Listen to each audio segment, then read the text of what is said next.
Welcome to the deep dive. Ah, Okay, let's unpack this. I want you to imagine for just a second taking a biological brain, a physical, squishy, living organ. right. You figure out a way to slice it into unimaginably thin sections. You scan every single slice with an electron microscope, and you map the entire physical wiring diagram. Every single connection, every neuron, every synapse. It sounds like science fiction, honestly. It really does. And then you take that massive web of data, that completely static map, and you somehow turn it on inside a computer. You are taking the literal architecture of a mind, digitizing it, and booting it up in a machine. That is the staggering concept known as whole brain emulation. Exactly. And we are tackling it today because you, our listener, are looking for that ultimate aha moment, that specific thrill of seeing the future right before it becomes mainstream reality. And the stack of sources we have to get through today is going to deliver exactly that. We are looking at a fundamental paradigm shift here. It spans neuroscience, computational biology, and artificial intelligence. The source material is incredibly dense, reflecting the sheer scale of what is happening in the field right now. Oh yeah, we have a lot to cover. We are pulling from groundbreaking papers in the journal Nature detailing the FlyWire project, which successfully mapped an adult fruit fly brain. Which is wild. Right. We are also analyzing data from the Microns Consortium, pushing into mammalian cortex territory. Plus, we have a highly technical ArcSiv preprint detailing a computational model called FlyGM. And we didn't just stick to the academic papers either. No, on the industry side, we are looking at job postings and open source GitHub repositories from a very secretive startup called Eon Systems. Love digging into those. We're also drawing heavily on technical newsletters from the Carbon Copies Foundation, and we even pulled a really insightful deep-cut analysis from the Less Wrong forums that highlights a crucial experiment most mainstream coverage missed. So our mission for this deep dive is to synthesize all of this for you. We're going to trace the exact path scientists took to go from a static map of a fruit fly brain. An organ smaller than a poppy seed, by the way. Right, from that tiny map to a living digital organism capable of walking and flying inside a physics simulation. And beyond just the mechanics of how they pull this off, we have to explore what this massive leap means for the future. We are talking about the trajectory of artificial intelligence, the foundation of true precision medicine, and the legitimate engineering-based pursuit of human immortality. It's a huge shift. If we connect this to the bigger picture, for decades the field of neuroscience has excelled at collecting correlations. Like what? Well, researchers could put a subject in an fMRI machine and see which part of the brain consumes more oxygen when they perform a task. But translating those vast amounts of correlative neural data into a causal, mathematically testable understanding. That's been the bottleneck. Exactly. It has been the great bottleneck. Whole brain emulation reframes the entire discipline. It demands models that actually function.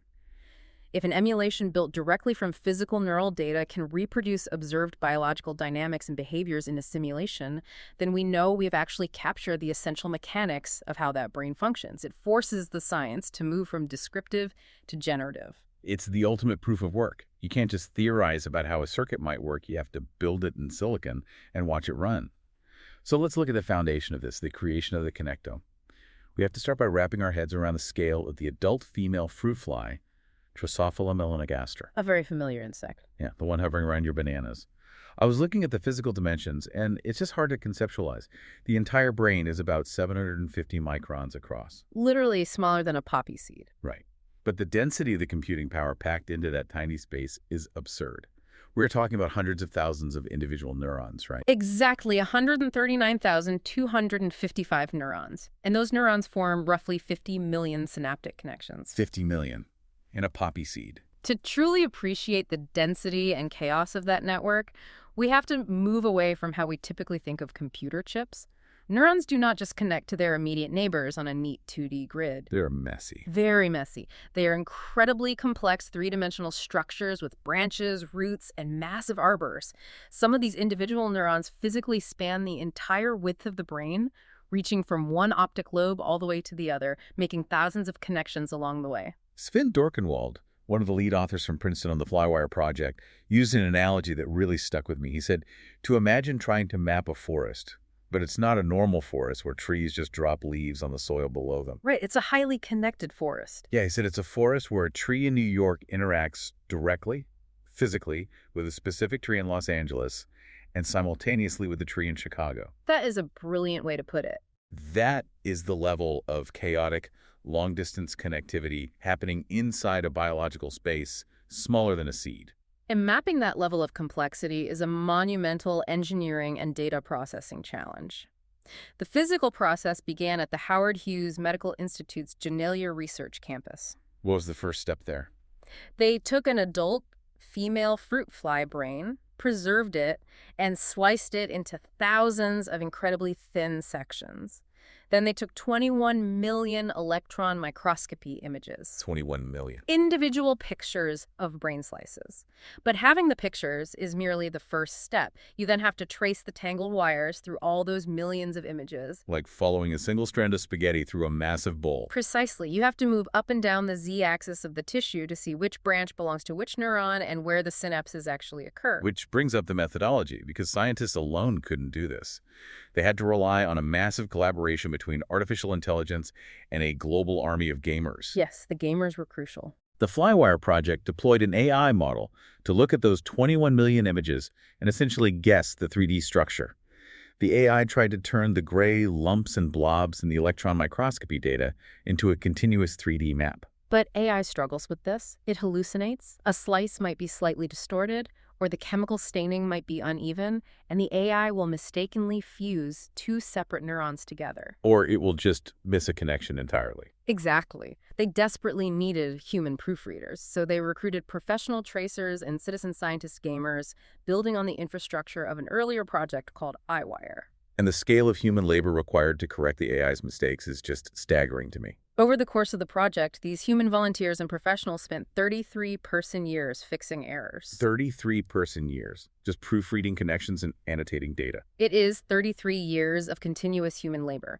And the researchers noted that without the AI doing the initial heavy lifting to create the baseline draft, relying solely on human tracers would have taken an estimated 50,000 person-years to map this single fly brain. 50,000 years. So it's the ultimate example of human-AI symbiosis. The end product of this 33-year effort is the FlyWire Codex.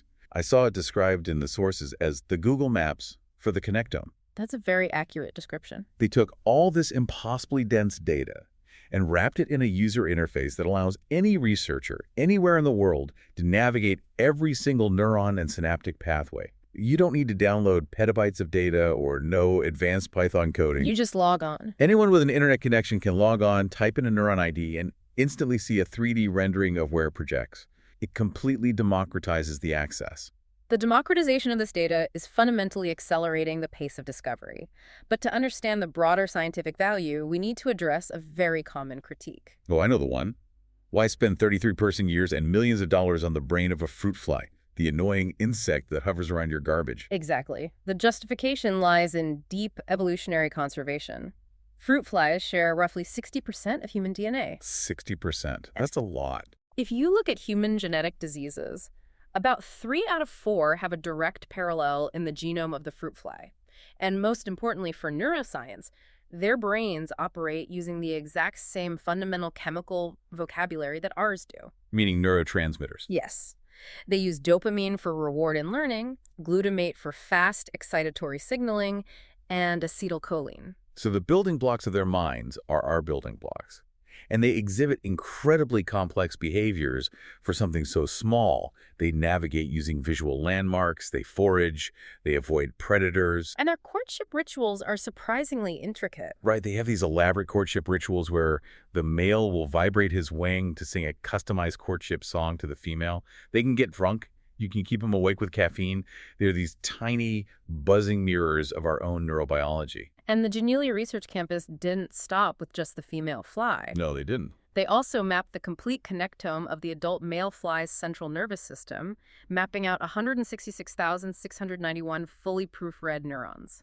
This gave researchers something they have never had in the history of science. The ability to compare the wiring. Yes, the ability to compare the complete wiring diagram of a male and female brain of the same species at a synaptic resolution. And the discovery of sexual dimorphism within the connectome is one of the most fascinating outcomes of this data. When researchers compared the two maps, they found that the male and female brains are structurally different. However, the locations of those differences are highly specific. Where are they? Well, the sensory neurons that receive information from the outside world, Like the optic lobes processing light. yes, and the olfactory receptors processing smell, those are largely conserved. They're almost identical between the sexes.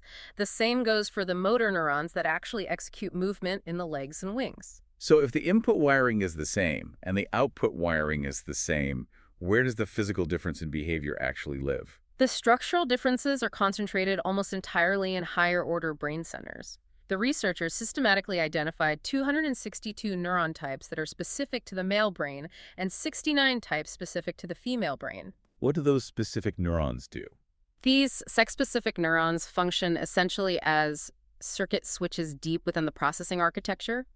They take the conserved sensory information and reroute it into entirely different downstream behavioral pathways. It's like having the same keyboard and the same monitor, but the motherboard routes the signals differently. That is a highly accurate way to frame it. This physical wiring explains how the exact same sensory input, for instance, the sight or pheromone signature of another fly, Right. how that same input can drive completely opposing behavioral routines.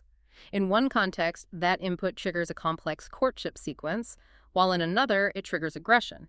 A remarkably small structural change in the internal wiring propagates through the larger network to generate a massive, observable difference in behavior. So the physical shape of the brain truly dictates the behavior. Having this map is acting like a massive cheat code for the entire field of neuroscience. It really is. There was an article in the Transmitter that interviewed several researchers about the impact of the FlyWire codex. Yeah. They said it is literally speeding up a researcher's PhD project from spending 4 years just trying to trace the anatomy of a single circuit manually to finding the entire pathway with just a few clicks. You go from wandering in the dark for years to just turning on the stadium lights. Yeah, we are seeing an explosion of targeted discoveries because of this. Anita Davini's lab at Emory University provides a perfect example. What did they find? She had been working to trace specific taste pathways that the field had spent decades theorizing about. With the FlyWire map, she could instantly query the downstream connections of taste receptors and map the entire circuit. And Hakuto Kazama's team utilized the map as well. They use it to locate the exact ring attractor networks in the central complex of the fly brain. Ring attractor networks, what are those? Computational neuroscientists had long predicted that a ring-shaped neural network was required for an animal to maintain a sense of head direction, essentially an internal compass. The connectome proved the physical existence of that exact mathematical topology in the tissue. Incredible. And then Carolina Roosevelt, the University of Birmingham, made another breakthrough. She discovered the structural basis for how dopamine acts as a sensory filter during courtship. It physically inhibits visual threat pathways, so the male fly remains focused on mating. He literally gets hardwired tunnel vision. The dopamine chemically changes how the structure processes the visual input. But that actually brings up a massive limitation of the FlyWire project. The physical map, this beautiful 3D Google map of 139,000 neurons, isn't the whole story. No, it highlights the current frontier and the limits of purely structural connectomics. As Sung-Soo Kim articulated in the Transmitter, the electron microscopy data is unparalleled for showing us the physical presence of a synapse. It tells us exactly where neuron A touches neuron B. Exactly. What it does not tell us is the chemical nature of that conversation. Machine learning algorithms have gotten very good at analyzing the shape of the synapse in the EM images to predict whether a neuron uses small molecule transmitters like glutamate or acetylcholine. But the brain uses more than just those, right? It relies heavily on complex neuropeptides, which modulate broader states like hunger, sleep, or arousal. Predicting neuropeptides purely from structural images is currently beyond our capability. So what's the next step there? The field is aggressively pursuing the chemical connectome. They are trying to integrate single-cell RNA sequencing data to definitively overlay the molecular identity of every single cell onto the physical wiring diagram. Okay, so we have this incredibly detailed, albeit chemically incomplete, static map. We know the roads, we know the intersections, but a map on a table doesn't drive a car. No, it doesn't. A static diagram of 139,000 neurons doesn't think, it doesn't process information, and it certainly doesn't move. How do we take this static atlas and turn it into a dynamic functioning machine? That leap brings us to Philip Hughes and his breakthrough paper published in Nature. Philip Shee's research represents the critical bridge between anatomical mapping and functional computation. His team did not just analyze the brain map, they instantiated it as a computational model. How do you even do that? To do this, they utilized a mathematical framework called the leaky integrate and fire neuron model. This is a foundational concept in computational neuroscience. Leaky integrate and fire. Right. Instead of trying to simulate every single ion channel and protein on a neuron's surface, the model abstracts the neuron's core function. It accumulates electrical input from its neighbors over time, and if that internal voltage crosses a specific threshold, the neuron fires a digital spike and its voltage leaks back down to a resting state. So it's a relatively simple mathematical equation governing the individual node. Yes, the magic, the actual emergent behavior, isn't in the math of the single neuron. It's entirely in how those nodes are wired together. And the architecture of Hughes' artificial neural network was constrained entirely by the biological FlyWire connectivity data. He built a dynamic software model where the connections perfectly mirrored the physical synapses of the fly. With this biologically grounded network, his team was able to run simulations, predicting how the real brain would respond to specific stimuli. Like what kind of stimuli? Things like taste or mechanical touch on the antenna. They would stimulate the digital sensory nodes and watch the cascade of activity to predict which specific motor neurons would eventually fire to drive behaviors like feeding or grooming. And did it work? When they took those predictions and tested them in real, living flies using functional imaging, the digital predictions matched the biological reality. Okay, here's where it gets really interesting. There is a detail about this experiment that was highlighted in a deep dive post on the Less Wrong forums by a user named Dom Polsinelli, and it is the single most mind-bending fact in this entire stack of sources. I know exactly what you're going to say. Shee's team ran a specific control experiment to prove why the model worked. They have the simulation running perfectly. When they activated the digital sugar-sensing neurons at a frequency of 100 hertz, a very specific motor neuron responsible for extending the fly's proboscis to eat. Called MN9. Yes, MN9 activated 100% of the time. The digital fly tasted sugar, the signal cascaded through the network, and it decided to eat. But then they took that exact same network with the exact same number of nodes and connections, and they simply shuffled the synaptic weights. They randomized the strength of the connections between the nodes. And the outcome of that shuffling fundamentally proves the core hypothesis of whole brain emulation. When those weights were randomized, destroying the biologically evolved tuning while keeping the overall graph structure intact, the predictive accuracy of the digital brain absolutely plummeted. Out of 100 simulations of the sugar stimulus, the correct motor neuron activated only one single time. The functional accuracy dropped from 100% to 1%. Think about what that means for you, listening right now. It means that intelligence, complex behavior, and cognitive function are heavily constrained by sheer physical morphology and wiring. The shape of the network is the computation. Exactly. You don't need some elusive quantum effect or a mysterious vital force to make a brain work. You need the exact right wires connected to the exact right targets with the exact right thickness. It is a profound validation. It demonstrates that if you map the structure accurately enough, the computational function naturally emerges from that geometry.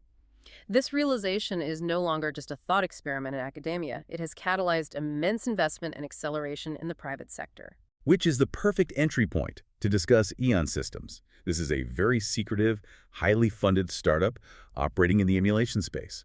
And working there right now as a senior scientist is Philip Shue. We did a deep dive into their website, parsed their job board, and looked through their open source GitHub repositories. The picture that emerges is of a company that is swinging for the fences with staggering ambition. The CEO is Michael Andrade. He previously founded Connectomics. Connectomics achieved a massive milestone in tissue preservation. Andrade literally solved the problem of archiving the microscopic fine structure of mammalian brain tissue for long-term storage. Using a specific chemical process, right? Yes, developing a technique using glutaraldehyde fixation combined with cryogenic storage that perfectly preserves the synaptic wiring diagram. And the talent Eon Systems is aggregating is highly specialized. They brought on Victor Toth as a senior machine learning researcher. Toth is well known in neuroengineering circles for building a custom virtual reality apparatus from scratch to train living rats to navigate and play the video game Doom. Which is an incredible project on its own. He was also the first researcher to map the vagus nerve at the single fiber resolution level. They are assembling a team of heavy hitters across neurobiology, artificial intelligence, physical chemistry, and cognitive science. Their stated goal, printed plainly on their careers page, is almost unbelievable. They are aiming to create the world's first complete digital emulation of a mouse brain within 2 years. Within 2 years, it's incredibly aggressive. They are hiring aggressively, too. They have postings for computational neuroscientists offering $130K to $170K. They are looking for expansion microscopy scientists and massive-scale data storage engineers. Expansion microscopy is a key technology here. It's a technique where you literally infuse brain tissue with a swellable polymer to physically blow it up like a balloon so you can see the tiny connections more clearly. They're combining that with tens of thousands of hours of functional imaging. They're not just trying to build another static map. They are trying to capture the dynamic symphony of a mammalian mind. The leap from mapping a fly's 139,000 neurons to a mouse's roughly 70 million neurons is an astronomical scaling challenge. Huge leap. But the fact that a well-capitalized startup is confidently putting a 2-year timeline on a full mouse emulation illustrates the exponential trajectory of the field. However, to understand how Eon Systems, or any research group, will actually know if their mouse emulation works, we have to look at how these models are tested. Because a disembodied neural network, just math running in a server rack, can only demonstrate so much. To truly validate an emulation, to see if it possesses embodied intelligence, it requires an environment to interact with. It requires a body. That requirement transitions us directly into the incredible work detailed in the ArcSviv preprint on the FlyGM model, which stands for the Fly Connectomic Graph Model. This research tackles the concept of embodied intelligence head-on. You can't just have a brain floating in a digital void. It evolves specifically to control a physical form. An isolated brain is fundamentally deprived of context. Neural networks evolved specifically to process sensory feedback from the environment and actuate a body through physical space. Without that constant loop of sensory input and motor output, neural activity often degrades into meaningless noise. To solve this for the fly connectome, the researchers utilized a computational framework called Neural Fly. They specifically deployed a fly body model within the MuJoCo physics engine. They've heard of MuJoCo. MuJoCo is an incredibly robust, high-performance physics simulator predominantly used in advanced robotics reinforcement learning. They constructed a biomechanically accurate virtual fruit fly. So it has physical weight and joints. Yes, it possesses articulated joints, simulated muscle actuators, and operates under strict physics rules, including gravity, friction, and momentum. So they built a robotic fly in a video game engine. Now they need to put the digital ghost inside the shell. Let's really break down the FlyGM architecture, because this is fundamentally different from the artificial intelligence most people are familiar with. This is not ChatGPT. This is not an LLM. The distinction is critical. Standard AI models, like the large language models powering modern chatbots, utilize architectures such as transformers. Which are built by humans. Exactly. These architectures are designed by human software engineers and optimized purely through massive mathematical trial and error via backpropagation. FlyGM takes an entirely different approach. It uses the exact biologically mapped connectome of the fruit fly as the literal architecture of its neural network. So it frames the connectome as a directed message-passing graph, where information can only flow along the paths that exist in the biological animal. How does the data actually move through that biological graph? It strictly enforces the biological information flow categorized during the FlyWire project. The researchers partitioned the network's neurons into 3 entirely disjoint sets. What's the first set? First, you have the afferent neurons. These are the sensory receptors that receive raw data from the virtual MuJoCo environment. This includes proprioceptive data, like the current angle of a leg joint, or visual data from the environment. Okay, and the second? Second, you have the intrinsic neurons. These form the massive, tangled central processing unit of the brain, mediated and computing the signals within the network. And the third would be the output. Finally, you have the efferent neurons. These are the motor neurons that receive the final computed signals and produce the outputs that drive the simulated muscle actuators of the virtual fly body. Information flows sequentially, afferent, to intrinsic, to efferent. But they didn't just trace the wires. They incorporated the chemical nuance we were talking about earlier, the functional weighting of the connections based on neurotransmitters. Incorporating that chemical polarity is what makes the model viable. They mapped the functional polarity of the presynaptic neurons. Excitatory neurotransmitters, chemicals like acetylcholine, glutamate, aspartate, and histamine, were assigned positive mathematical weights. Meaning they encourage firing. Yes, when a neuron releases these, it pushes the downstream receiving neuron closer to its firing threshold. Conversely, inhibitory neurotransmitters, like GABA and glycine, were assigned negative weights. They suppress the receiving neuron, pulling it away from the threshold. The mathematical operations occurring at every node in the graph rigorously respect the sign-preserving or sign-reversing nature of the biological chemistry. So you have a biologically constrained network, complete with excitatory and inhibitory chemistry, wired up to a virtual biomechanical bug. How do you actually teach it to walk without it just flailing its legs randomly? The training process utilized a sophisticated two-stage pipeline. The first stage was imitation learning. Imitation learning. The researchers took expert trajectory data, which is essentially high-speed motion capture recordings of how a real, living fruit fly walks and flies. They trained the Connectome model to mimic these expert action distributions. So it watches the tape and tries to copy it. Essentially. This didn't teach the fly to walk perfectly, but it initialized the network's weights so that the starting behavior wasn't just chaotic flailing, it was in the general ballpark of biological movement. And what was the second stage? The second stage was reinforcement learning, specifically using an algorithm called proximal policy optimization, or PPO. In this stage, the digital fly is dropped into the physics engine and given a reward function. Earning points for doing good things. Exactly. It earns positive mathematical rewards for successfully maintaining forward velocity or executing a turn, and it is penalized for falling over or wobbling. PPO carefully adjusts the network to maximize that reward over millions of iterations. The results they achieved are genuinely mind-blowing. After training, the digital fly learned to initiate a complex gait from a complete standstill.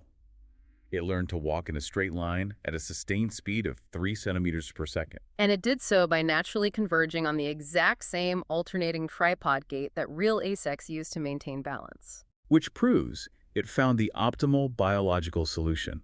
It also learned to execute high-speed turns at 10 radians per second by asymmetrically modulating the length of its strides on either side of its body. It even learned to maintain stable forward flight in the physics engine. It is functioning as a digital organism. The behavioral replication is stunning, but the most significant scientific finding of the FlyGM paper wasn't merely that the virtual insect could walk. The breakthrough was discovering why it learned to walk with such incredible stability. This is where they did the control experiment. Right. The researchers set up a massive control experiment. They pitted the true biological connectome against two other types of network architectures to see which one could drive the virtual body better. What were the other two?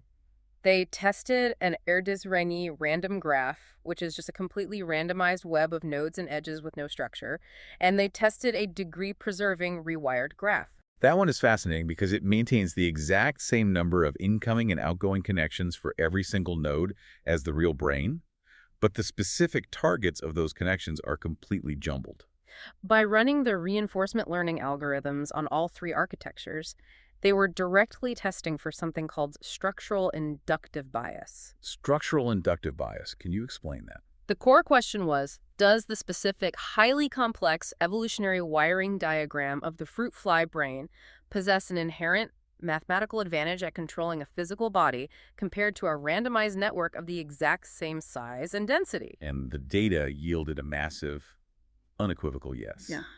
The biological connectome utterly destroyed the other architectures in performance. They looked at the angle error, which measures how much the fly wobbled, drifted off course, or lost its spatial orientation during movement. The biological connectome was remarkably stable. And the rewired graph. The degree-preserving rewired graph failed completely at maintaining angular stability, especially during high-yaw turning maneuvers. And the random graph suffered catastrophic failure. Under high-yaw conditions, the biological connectome maintained an angle error of around 8 radians per second. The random graph spun out of control, with an error exceeding 125 radians per second. It essentially collapsed under the physics simulation. The implications of that performance gap are profound. It proves that the evolutionary wiring of the biological brain provides a massive structural inductive bias. So nature did the math. Nature spent millions of years iteratively optimizing this exact specific circuit topology to operate a physical body in a physical world subject to gravity and momentum. The researchers demonstrated that you can extract this evolved biological algorithm, instantiate it as code, and it inherently functions as a highly efficient, ultra-stable AI controller. The physical shape of the brain is, in itself, an evolved algorithm for physical existence. What? It's awe-inspiring. Nature is the ultimate hardware engineer, iterating over millions of years of life and death. But taking a step back, a fly is still just a fly. It is 139,000 neurons. You and I are operating with roughly 86 billion neurons. Eon Systems is targeting a mouse, which has around 70 million. How do we physically bridge the gap from a poppy seed to a mammal? We have to look at the massive challenges of scaling up. To comprehend the sheer scale of mammalian neuroanatomy, we turn to the data generated by the Microns project. Microns. The Microns Consortium, machine intelligence from cortical networks, achieved a mapping milestone that was widely considered technically impossible just a decade ago.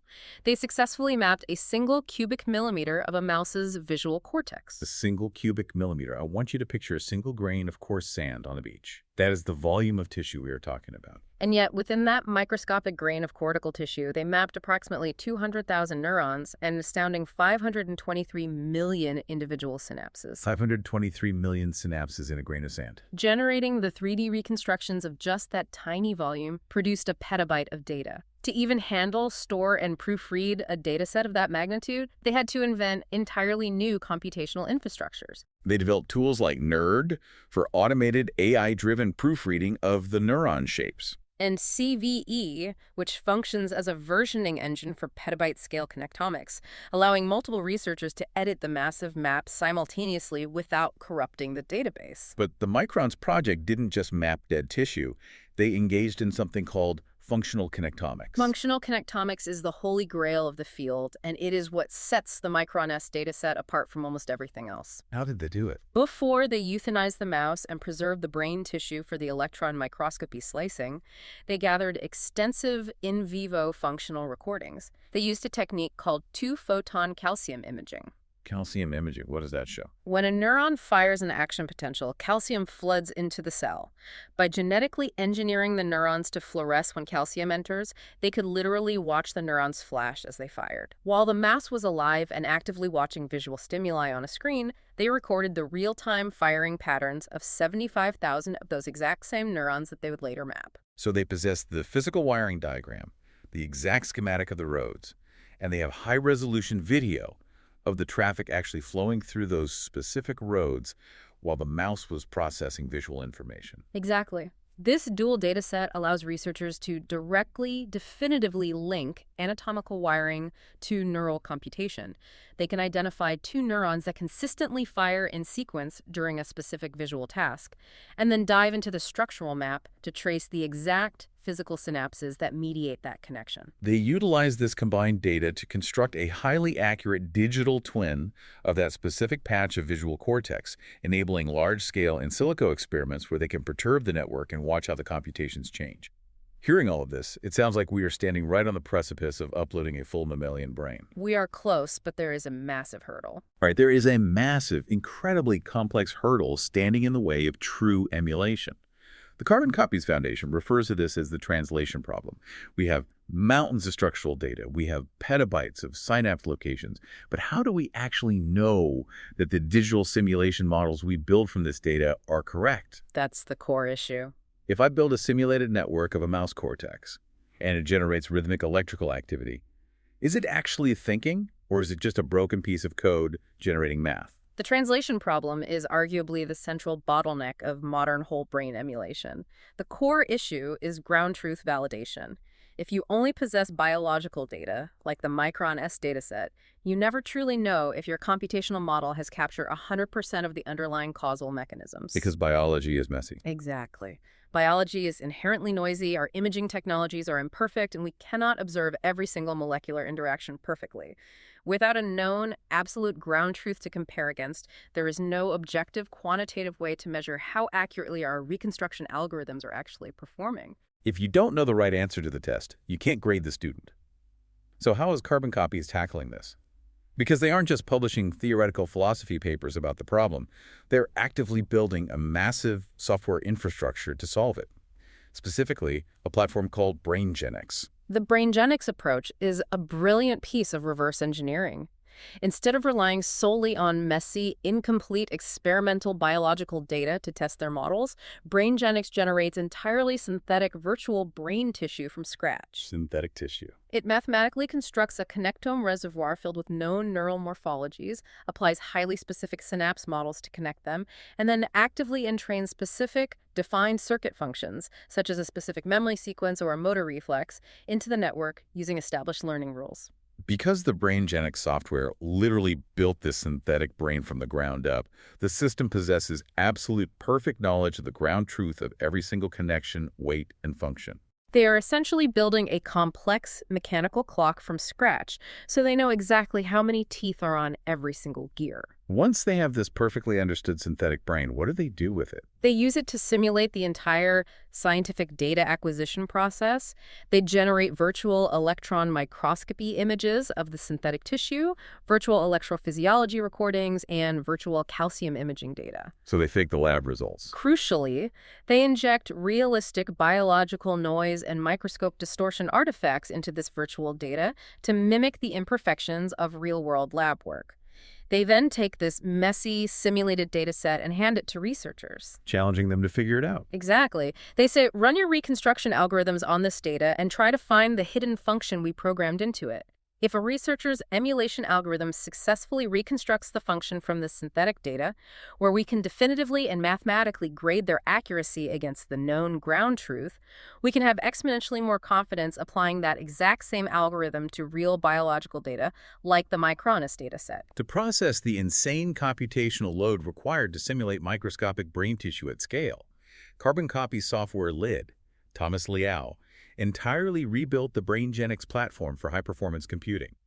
He utilized GPU acceleration and a SYCL architecture. SYCL is critical here because it allows the code to run across NVIDIA, AMD, and Intel GPUs without being locked into a single vendor's ecosystem, maximizing available compute power. Furthermore, because brain tissue is a dense 3D volume, standard databases crash trying to query which microscopic neuron touches another across petabytes of data. So Liao built a custom spatial indexing structure called a voxel grid tree that divides the 3D space into hierarchical cubes, allowing the system to track and calculate billions of neural primitives at blazing speeds. They are quite literally constructing the optimal testing ground for digital minds. And to accelerate the development of these reconstruction algorithms, the Carbon Copies Foundation, in partnership with the Brain Preservation Foundation, has launched a highly ambitious initiative. The Aspirational Neuroscience $100K Memory Decoding Challenge. It's a massive challenge. This challenge is wild. They're offering a $100,000 prize to the first research team that can successfully decode a non-trivial memory purely from a static structural map of synaptic connectivity. Think about what that means. It's a monumental task. If I hand you a hard drive containing the dead, frozen wiring diagram of an animal's brain, can you analyze those static wires and tell me what that animal learned before it died? Can you locate the memory of navigating a specific maze or a specific learned reflex to a smell just by analyzing the physical geometry of the connectome? It is a gauntlet thrown down to the entire field, forcing researchers to translate their anatomical theories into testable code. At the 2025 Society for Neuroscience meeting, the Foundation awarded 4 $25,000 preliminary prizes to papers making major demonstrable strides toward this goal. What kind of papers? This included a paper by Lapalainen and colleagues that successfully predicted the functional visual responses of the fly directly from the wiring diagram, and a highly impactful paper from the Micronis team, ding et al., that identified generalized wiring rules governing the mouse visual cortex. The philosophical implication of this challenge is profound.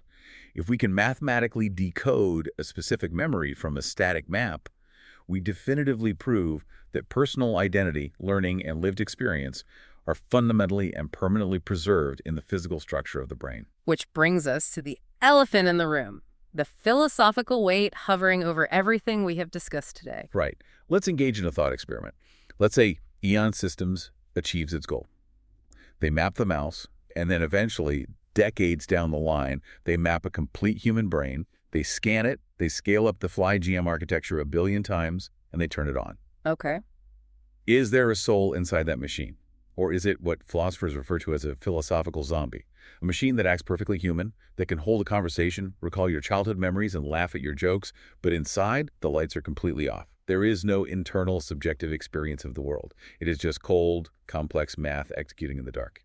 You are describing the hard problem of consciousness, a concept most famously articulated by the philosopher David Chalmers. The hard problem asks why and how complex physical processes in the brain, whether biological squish or silicon chips, actually give rise to subjective, phenomenal experience. Why does it feel like something to see the color red? Yes, or to experience the sharp sting of pain. In the context of whole brain emulation, this ceases to be a dorm room philosophy debate and becomes an absolutely critical medical and ethical concern. Oh, absolutely. If you are developing emulation as a restorative medical treatment or a pathway to life extension, the absolute worst-case scenario is creating a process that accidentally strips away the patient's conscious experience, leaving behind nothing but a behavioral clone that operates in the dark. Nobody wants to undergo a procedure to cure a brain disease or to upload their mind, only to wake up as an unfeeling zombie while a robot perfectly mimics their personality to their family.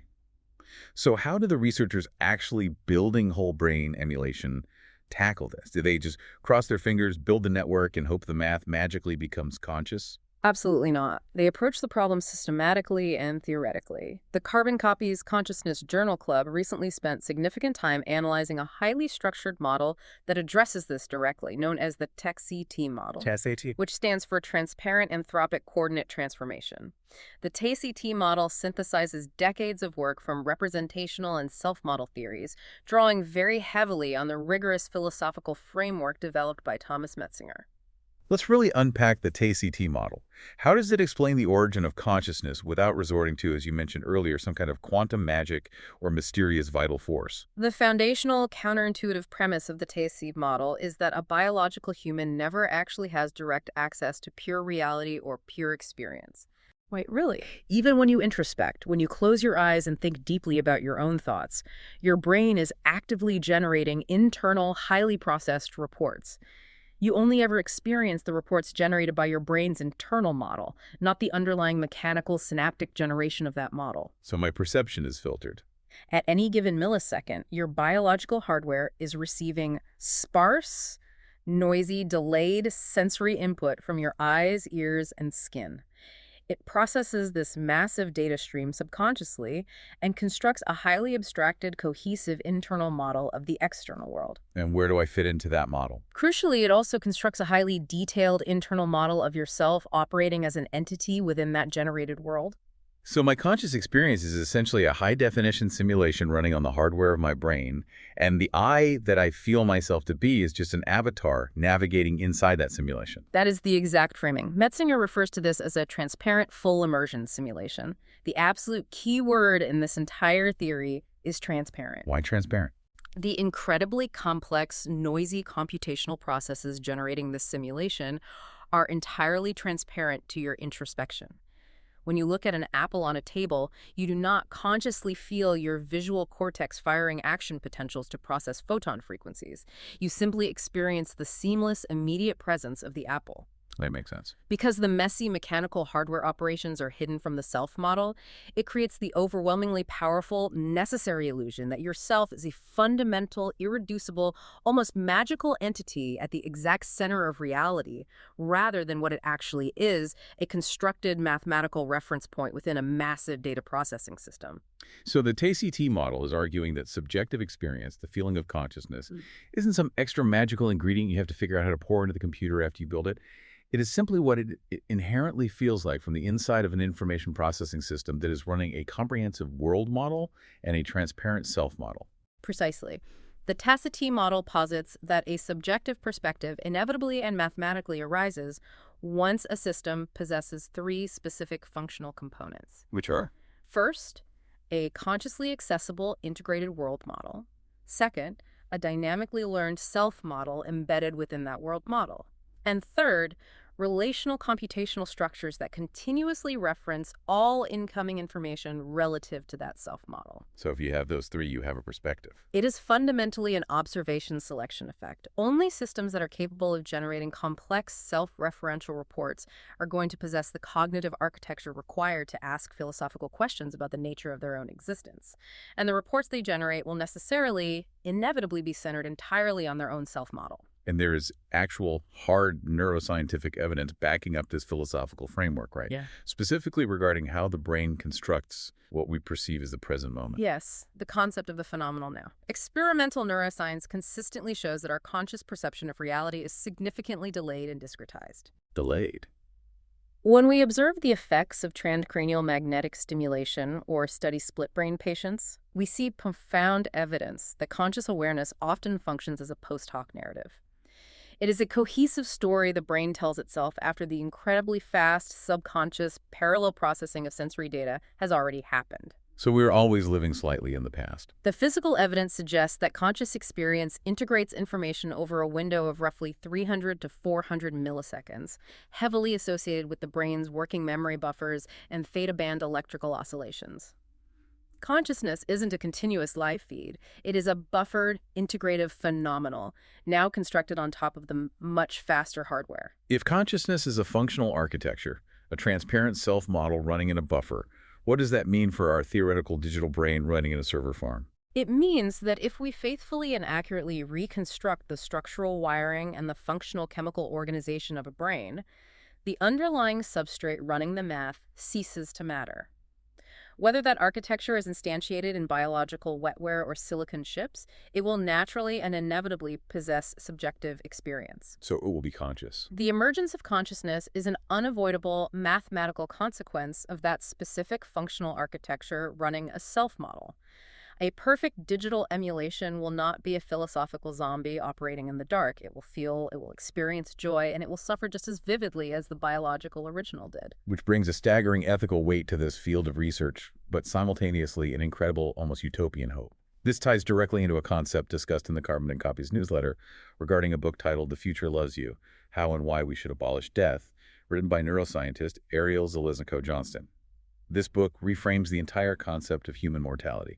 It frames death not as an inevitable biological destiny that we just have to accept, but as a complex, solvable engineering problem. It requires a profound perspective shift on the nature of life itself.